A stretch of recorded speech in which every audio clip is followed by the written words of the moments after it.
So, ayun, pasensya na kayo sa boses ko. Hindi pa kasi siya nakaka-recover since nung umuwi ako ng Pilipinas. So, ayun, first of all, I would like to thank the Lord sa lahat ng ginawa niya since nung ako ay umuwi.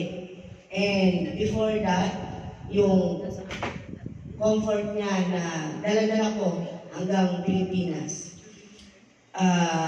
Alam naman natin na I just want to be honest, sabi ko, Lord, ayoko nang bumalik. Pero sabi ko, share ko lang, nung namatay din yung nanay ko dati.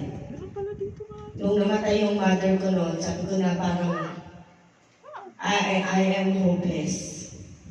Tapos, dinirect ni Lord sa akin yung papa ko. So, I have reason to live. Tapos nung nawala naman yung father ko, sabi ko, parang I have no reason na para bumalik ng Saudi.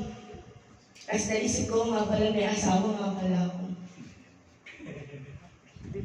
Kaya pala sabi ko, Lord, kasi nung time noon pa, hindi ko kasi akalain na makakapag-asawa pa ako. Alam niyo naman din yan na hindi ko naman naisip talaga na mag-aasawa pa ako. So, sabi ko, kaya pala yung purpose ni Lord, ba't ako nag-abroad? And alam niyo naman lahat na taga-Alcobar ako, na hindi ako from Jeddah. So, out of the reason na wala talagang reason bakit ako narating ng Jeddah. So, yun pala para ma-meet ko si Jeffoy.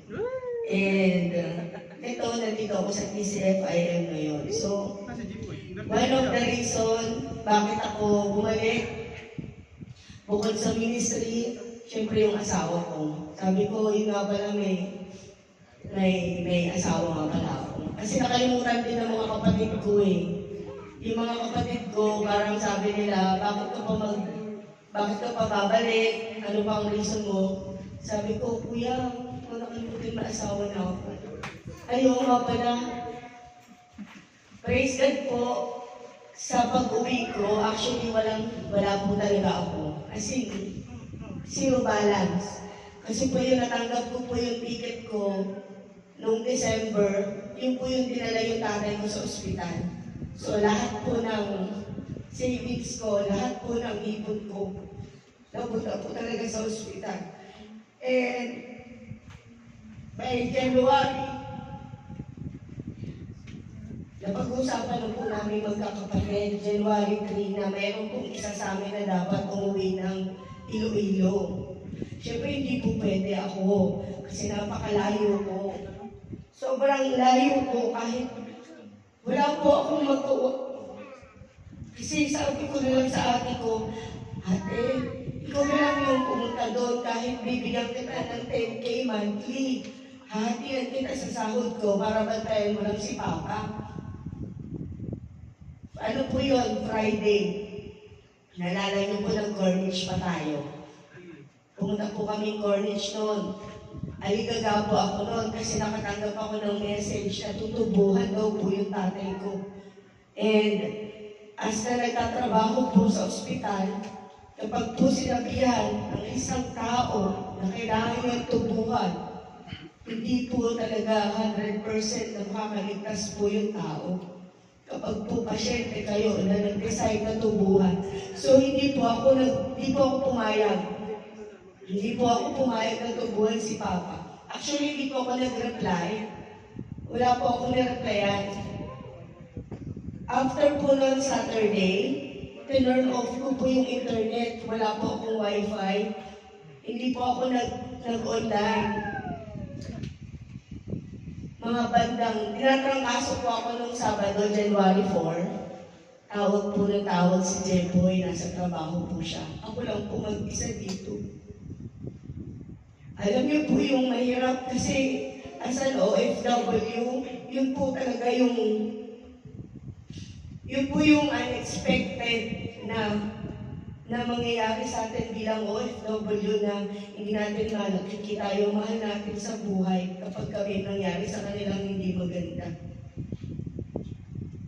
Ang nasabi po ng papa ko, kasi tita ko po yung kasama niya that time, sabi niya na lang daw matutulog na daw siya. So,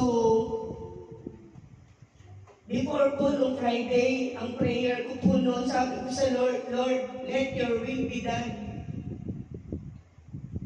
And that's it. Yun na po yun. And I keep myself strong, pero hindi naman po natin maiwasan as a tao, as a person po, na magkaroon tayo ng emosyon.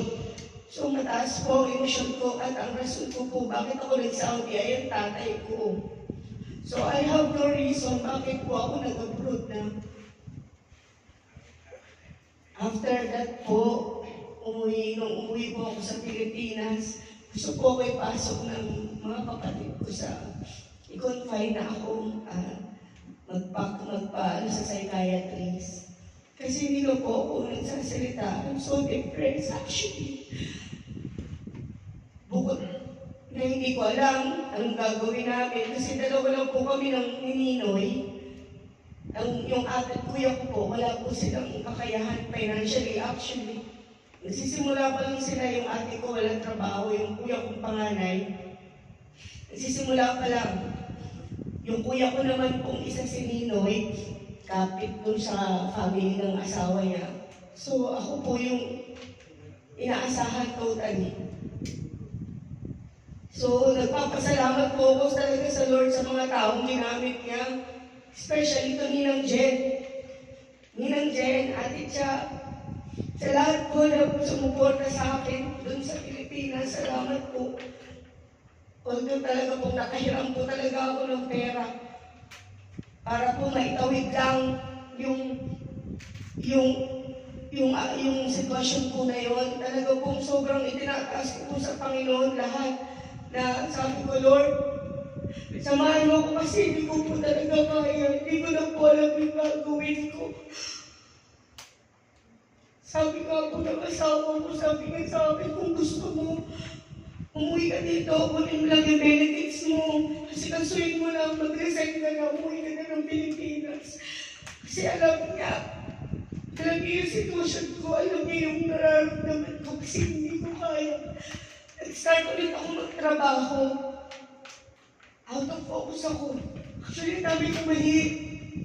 Sabi ko dun sa manager ko, sabi ko hindi ko po kaya magtrabaho. Nung linggo po kasi bumalik po dito linggo, dapat papasok na ako. Hindi ko pa siya kaya, hindi ko pa kayang pumasok. Actually, kung hindi po nag-birthday si Jepoy, noong January 27, siguro po next month pa po ako bumalik. So talaga pong nagpapasalamat ako sa Diyos sa comfort. Talaga pong sinamahan ako, sabi niya, alam niyo yung pagmamahal niya na nare-remind niya ako everyday na sabi niya, Bex, kaya mo yan ha? Strong ka. Hindi, huwag ka magpalamon. So, huwag mong hayaan na kontrolin ka ng emosyon mo. Huwag ka mag-decide basta-basta na hindi mo pinag-iisipan. Dumating nga sa point dahil hindi ako nag-iisip, yung buhok ko po alam yung mahaba yan. Ang plano ko pong pagupitan ko talaga ng sagad. Pinigilan po ako sa salon. So, isa po yun sa sabi ko, hindi na gumagana ng maayos yung isip ko. So yung kapatid ko po is nag-decide po siya kung pwede ako ipasok. Sabi ko, hindi. Sabi ko, huwag ka mag-alala. I continue to pray. Hindi lang para sa akin, kundi para sa ating lahat. Kasi po malaki pong dagok sabi kong magkakapatid.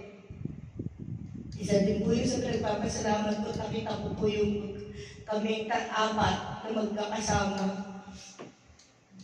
Maraming salamat po sa lahat ng prayers for the comfort na nanggaling po dito sa TCFIM. Maraming salamat po. To God be all the glory po. God bless po sa lahat.